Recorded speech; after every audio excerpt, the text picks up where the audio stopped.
Salam əziz səhifə izləyiciləri. Bugünkü mövzumuz hansı hallarda şəxslərə sərxoşluqla bağlı protokol yazıla bilər?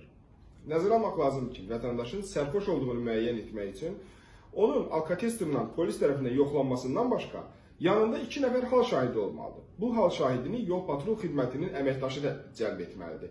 Hal şahidinin iştirakı olmadan sadəcə kamera görüntüləri ilə vətəndaşın sərxoş olmasını göstərən sənəd sübut deyil və inzibati xətalar məcəlləsində göstərilir ki, 2 hal şahidi olmadan vətəndaşın sərxoş olduğunu sübut etməyə yetməz. Bu kimi hallarla siz Daxili İşlər Nazirliyinə və məhkəməyə şikayət etmək hüququnuz var. Bəziləri sual verirlər ki, səhər-səhər biz evdən çıxanda hər hansı bir reydlər keçirilir, bizim sərxoş olub olmadığımız yoxlanılır. Bu adətən səhər-səhər axşam spirtli içki içmiş şəxslərin yoxlanılması məqsədi ilə həyata keçirilir.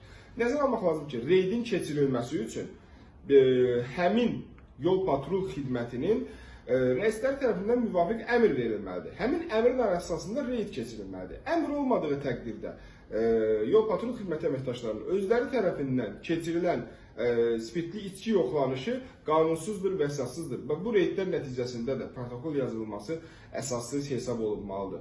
Nəzərə almaq lazımdır ki, spirtli içkinin qanunda olma dərəcəsi 0,3 promildən çox olduqda vətəndaş sərxoş hesab olunur.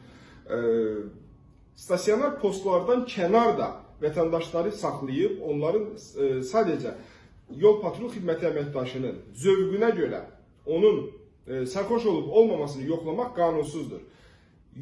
Stasionar postdan kənarda ancaq və ancaq vətəndaş qayda pozuntusu etdikdə saxlanıla bilər. Spirtli içki içməklə bağlı vətəndaşı yol patrul xidməti əməkdaşının özünün belə istədiyinə görə saxlanması qanunsuz və əsassızdır. Bununla bağlı da siz Daxili İşlər Nazirliyinə və məhkəməyə müraciət edə bilərsiniz.